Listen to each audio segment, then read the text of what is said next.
personnes du signe, des signes de l'élément feu, le bélier, le lion, le sagittaire, pour cette lecture intuitive de vie sentimentale du 1er au 15 octobre. J'espère que vous allez bien, je suis ravie de vous retrouver. Alors, voyons voir ce que nous avons pour vous. Nous avons votre énergie autour de vous est représentée par la 10 de bâton. Le passé est représenté par la 8 de denier. Votre énergie à vous est la 4 d'épée, avec votre défi, le diable. Dans votre tête, vous êtes tout à l'amour, vous avez la 2 de coupe.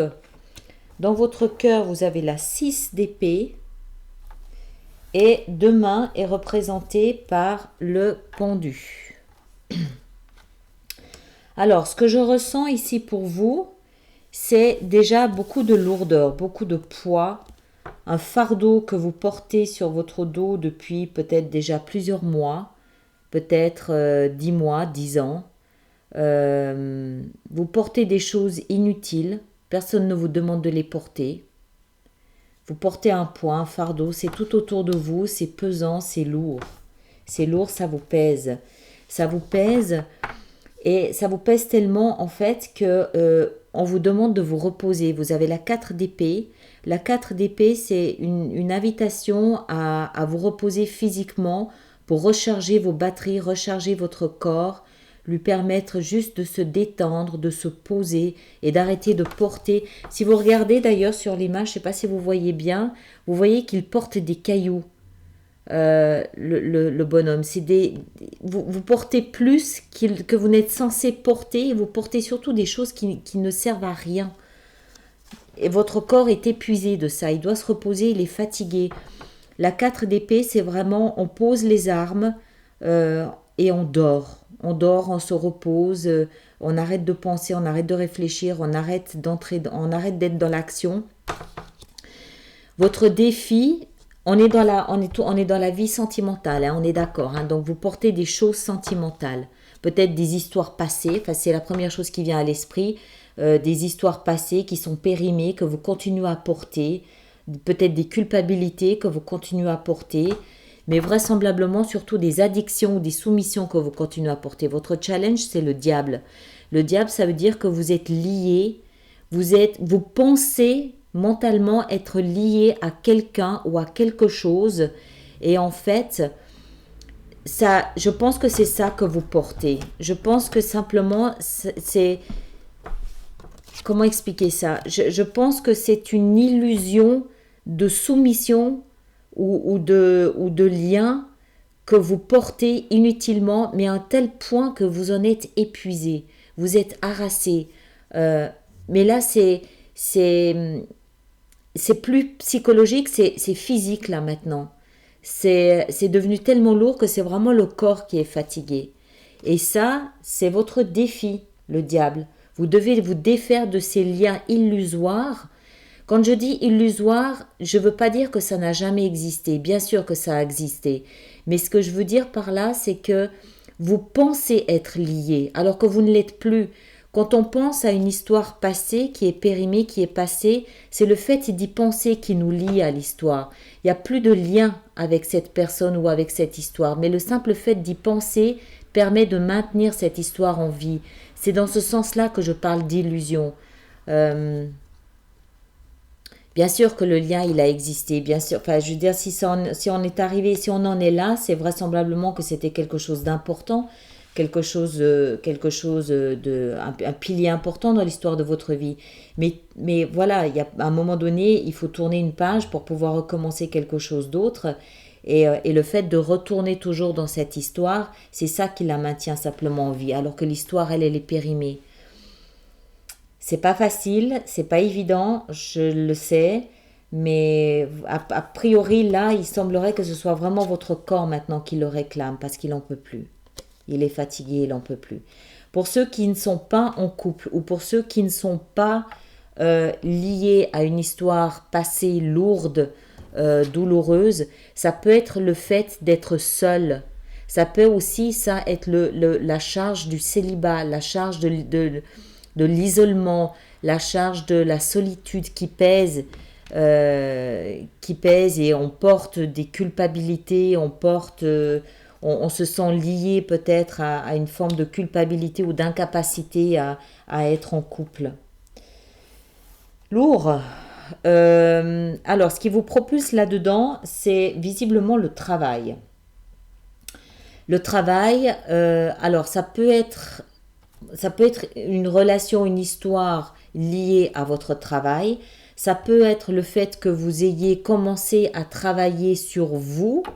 Ça peut être le fait que vous preniez conscience que vous devez travailler sur vous. Ça peut être le début d'une thérapie aussi, pour vous soulager, pour vous...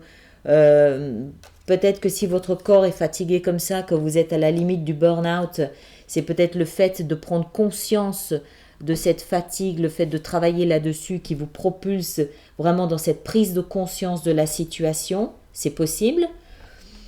Dans votre tête, néanmoins, vous êtes tout à l'amour. Vous êtes amoureux. La 2 de coupe, je pense qu'il y a... En fait, ce que je pense avec ça, c'est que vous avez vraiment envie d'aimer. Vous avez envie d'être deux, vous avez envie d'aimer. Alors, si cette histoire concerne, pour certains d'entre vous, une histoire passée, vous êtes conscient de l'enfermement dans lequel vous vous trouvez. Vous êtes conscient de cette emprise qu'a cette histoire sur vous et vous travaillez vraiment dessus. Parce que je vous avais envie de vous libérer pour aimer librement à nouveau. Pour ceux qui seront plus concernés par la solitude, c'est pareil. Vous, dans votre tête, vous avez envie d'être... Pour aimer, il faut être libre. Il faut être libre d'aimer et il faut être libre de se laisser aimer, dans sa tête tout au moins et dans son cœur. Et ça nous montre que voilà, il y a une volonté. C'est comme si en fait, il y a une pulsion de vie qui jaillit de vous, qui a envie de vous propulser vers autre chose, qui a envie de vous propulser vers l'amour, vers la vie, tout simplement, vers la lumière. Et vous êtes conscient de cet attachement, vous êtes conscient de cet emprisonnement. Dans votre cœur, dans votre sphère émotionnelle, vous avez la 6 d'épée. Ça veut dire que là aussi, dans votre cœur, vous travaillez. La 6 d'épée, c'est on quitte une zone, on laisse quelque chose derrière soi. Alors ça peut être une histoire que vous laissez derrière vous, mais ça peut aussi être ce lien, cette addiction que vous laissez derrière vous, parce que vous comprenez que vous travaillez et que vous lâchez ces cailloux que vous portez inutilement. D'accord ? Dans votre cœur, vous avancez. Ça y est, émotionnellement, ça bouge. Il y a quelque chose qui bouge. Comme ça me fait penser, moi, en fait, à ces gros blocs d'iceberg. Ça me fait penser à ces gros blocs qui se détachent d'un iceberg. Voilà, enfin, on quitte une berge. Le chemin peut être long, le chemin peut être difficile, mais vous êtes en mouvement, vous avancez. D'accord? Et en fait, c'est super positif ça. Dans un cas comme dans l'autre, que vous soyez seul ou que vous soyez, que ce soit le célibat qui vous pèse ou que ce soit une histoire qui vous pèse, ça veut dire ça y est, je suis en mouvement vers une libération. C'est la libération du diable. Et demain est représenté par l'énergie du pendu. Donc ça veut dire que vous êtes conscient que vous allez être obligé d'avancer lentement. Vous êtes conscient qu'il faut que personne ne vous bouscule. Il ne faut pas que vous vous bousculiez. Vous êtes conscient que vous tenez un peu à un fil. Il est pendu à un fil, ce bonhomme. Et vous êtes conscient surtout que vous devez vous donner le temps et l'espace nécessaire pour comprendre la situation dans sa globalité. Vous attendez une compréhension. Je pense que vous êtes un peu secoué quand même par ça. Hein. C'est ça. Le diable en défi, c'est pas rien quoi quand même. Donc je pense que vous êtes un peu secoué par ça et vous attendez peut-être une illumination, un éclaircissement. Mais tout est positif dans le sens où ça bouge. Et dans votre tête, vous n'êtes pas dans la position de la victime qui se plaint. Vous comprenez que pour aimer, il faut être libre. Il faut vous débarrasser de ça. Et vous le faites, mais vous savez qu'il faut du temps pour le faire. Waouh! Bon, allez, on va prendre maintenant par signe. Donc, on en est au... Je sais plus. On en est au signe de feu. Donc, on va commencer par le bélier. Nos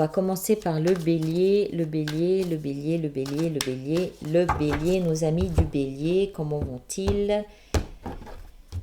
Comment vont-ils gérer ça, nos amis du bélier, l'ermite? Ben oui, la force, génial. Et la 2, très très bien. Bon, bah pareil, c'est une répétition de ce que je viens de dire. L'ermite, on se retire à l'intérieur de soi pour chercher la lumière, pour chercher la compréhension de la situation et de son comportement et de cet attachement. D'accord? La force, vous avez toute la force à l'intérieur de vous. Vous avez ce qu'il faut, vous avez les ressources. La jeune fille, elle maîtrise sa peur du lion. Donc c'est des peurs que vous avez à gérer, des peurs que vous avez à maîtriser. C'est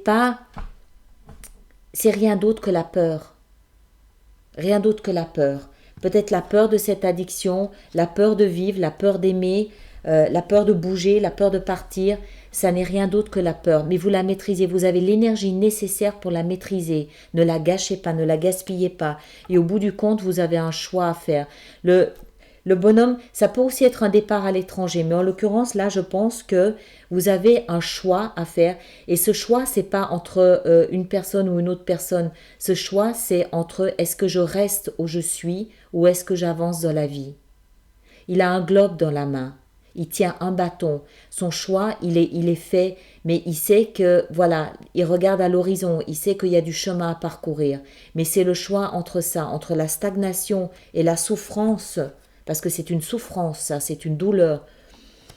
Le choix entre la stagnation où j'avance, j'évolue, je travaille sur moi, je me libère et je fonce dans la vie pour aimer. D'accord? Très très bien. Parfait. Maintenant, on va regarder les lions. Je les remets comme ça parce que sinon on les retrouve tout de suite.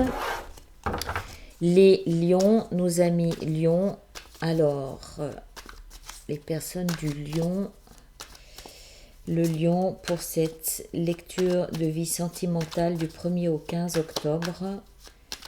Le lion, le lion, le lion, le lion, le lion, le lion. La mort, la 5 et le valet. Ok, très bien aussi, très très bien. Donc nos amis du lion comprennent qu'il faut passer par une métamorphose, il y a une transformation nécessaire. C'est une mort symbolique, voilà, c'est clair.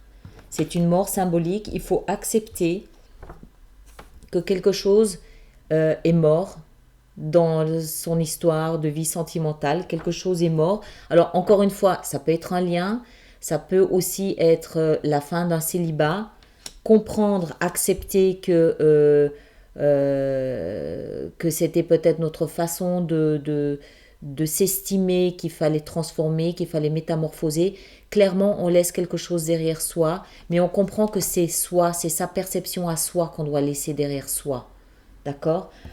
Même si le cœur bouge, même si dans la tête on veut aimer, on comprend que c'est quelque chose de nous qu'il faut lâcher une rampe, lâcher prise pour que ça puisse se métamorphoser. Évidemment, il y a une phase un petit peu de mélancolie où on va regarder un petit peu ce qu'on va faire un peu. C'est une phase, c'est pour ceux qui le savent, je travaille aussi dans le deuil. Pour ceux qui le savent, ça c'est une phase de deuil. Dans une histoire d'amour qu'on laisse derrière soi, il faut pas tout de suite. Enfin, je ne veux pas dire il faut pas. Évidemment, chacun fait ce qu'il veut et comme il le pense. Mais ce que je veux dire par là, c'est que la phase de deuil est absolument importante. Elle est importante psychologiquement, mais elle est importante aussi au niveau du corps. Le corps aussi doit faire le deuil. Il doit faire le deuil d'une odeur de quelqu'un. Il doit faire le deuil de caresses de quelqu'un. C'est important de comprendre que ça fonctionne ensemble, la tête et le corps. Et que la phase de deuil, elle est indispensable pour pouvoir passer à autre chose. N'en faites pas l'économie. Même si vous êtes triste, même si vous êtes malheureux, c'est une phase qui est indispensable pour dire adieu, pour lâcher, pour comprendre que il faut tourner, pour comprendre qu'une page se tourne. C'est un moment très important, le deuil, même dans une histoire. En l'occurrence, ici, le bonhomme, il a 5 coupes devant lui, il s'apitoie sur les 3 qui sont renversées, il ne remarque pas les 2 qui restent. Mais voilà, c'est la phase de deuil qui permet ça. C'est ok, je dis adieu à ce qui est passé, terminé, et je me tourne maintenant vers les deux coupes qui sont pleines. Parce que visiblement, vous allez en ramasser une des deux et vous allez offrir une nouvelle coupe d'émotion à quelqu'un d'autre. D'accord? Vous voyez, ils se tournent le dos les deux. Donc, quand il aura fini sa phase de deuil, quand vous aurez fini votre phase de deuil, vous allez récupérer une de vos deux coupes ici et vous allez remonter sur votre cheval, vous allez repartir à la vie. D'accord? Donc, mais c'est des passages, c'est des périodes qui sont nécessaires, c'est des périodes qui sont indispensables. On va regarder maintenant le Sagittaire. Alors, les personnes du Sagittaire, le Sagittaire, le Sagittaire, le Sagittaire, le Sagittaire. Du 1 au 15 octobre, le Sagittaire. Voilà. Le jugement. Je ris parce que... Et la 5. Je ris parce que... En fait... Ah, on la garde. Allez, on la garde. Je ris parce que en fait, les trois tirages, les trois tirages sont vraiment... se rejoignent. Le jugement, c'est quoi? C'est le réveil des morts, c'est la réincarnation, c'est le réveil après une phase de décès, c'est le réveil après une phase d'hibernation, d'endormissement. On était endormi pendant peu importe le nombre d'années ou de temps ou de semaines ou de mois. Il y a un réveil, c'est les trompettes de Jéricho, c'est réveillez-vous, d'accord? Mais après avoir pris conscience de ça, quoi, c'est ok, il y a quelque chose, il y a une comment est-ce qu'il faut dire ça? Il y a un faisceau de vie qui vient vous toucher, qui vient vous réanimer, hein, le jugement. Alors, les nuits d'angoisse, l'anxiété, la peur, la torture, le tourment, voilà, vous avez connu, avec l'addiction, avec le diable, ça va bien ensemble, ça, n'est-ce pas? On connaît. Vous avez été abandonné, rejeté, laissé dans le froid, sans ressources, sans amour, sans rien. Vous avez pu et dû sentir votre cœur être brisé en mille morceaux. Voilà, ça va ensemble, c'est normal. Mais vous avez vu, elle est venue toute seule, hein. C'est elle qui est venue, hein. Il faut garder l'espoir. L'amour est là, la coupe de l'amour est là, l'as de coupe, l'as de cœur et ce qui vous attend. Mais voilà, il y a une renaissance, il y a ce travail intérieur à faire, ce nettoyage intérieur. Enfin, c'est même pas un nettoyage, c'est un repos. C'est un repos. J'ai pas assez de mains, moi. C'est un repos à accorder à votre corps, un repos à accorder, une renaissance à accorder à votre esprit, permettre à votre cœur de quitter cette zone douloureuse dans laquelle il est, tout simplement parce qu'il faut se libérer pour aimer et l'amour est là, vous tend les bras. D'accord? Mais voilà, il y a une phase de dépression. Quand je dis dépression, c'est lâcher la pression de l'angoisse. Ça ne veut pas dire que vous allez partir en dépression, mais c'est lâcher cette pression de l'angoisse, de l'isolement, du rejet, pour permettre à l'amour d'entrer à nouveau. D'accord?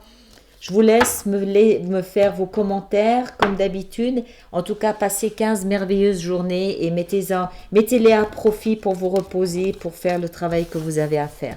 Merci.